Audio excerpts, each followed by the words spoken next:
ভয়াবহ বন্যার তাণ্ডব আরামবাগ মহকুমাবাসী সহ দেখেছে খানাকুল।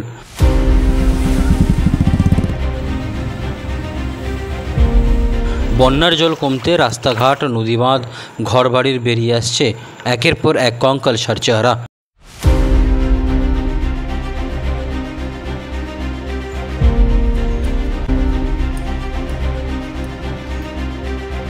এমতো অবস্থায় বন্যা দুর্গত মানুষের পাশে যেমন দাঁড়িয়েছিলেন পুলিশ প্রশাসন, ঠিক তেমনিও বিভিন্ন রাজনৈতিক দলের পাশাপাশি ত্রাণ বিতরণে দেখা গেছে বিভিন্ন স্বেচ্ছাসেবী সংগঠনকে।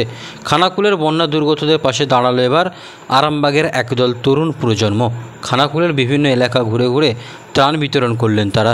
খানাকুলের অনন্তনগর, চালতাপুর, হীরাপুর সহ বিভিন্ন এলাকায় ত্রাণ সামগ্রী বিতরণ করে তারা।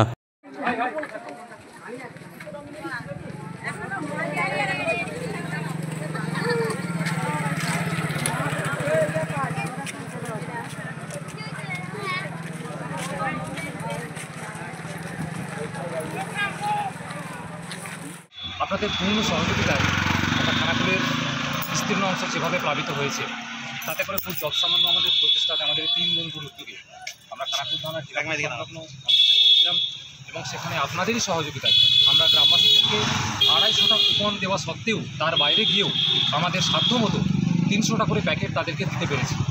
আমরা খানাকুল থানার 3টি প্রত্যন্ত বন্যাপীড়িত অঞ্চলে ত্রাণ দিতে পেরেছি আপনাদের সহযোগিতায়।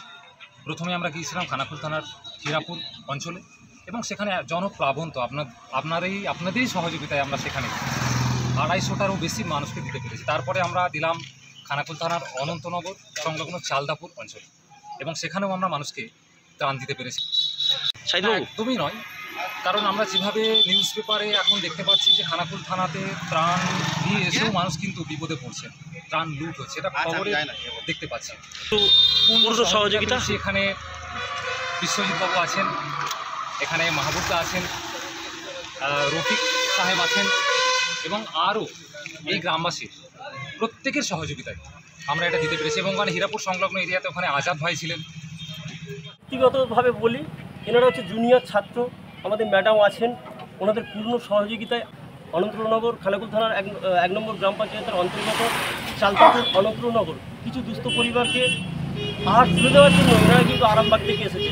তো আমি আমার তরফ থেকে ব্যক্তিগতভাবে চালতাপুর গ্রামবাসী হিসাবে ওনাদেরকে আমি সাধুবাদ জানাই, সকলকে আমি সাধুবাদ জানাই।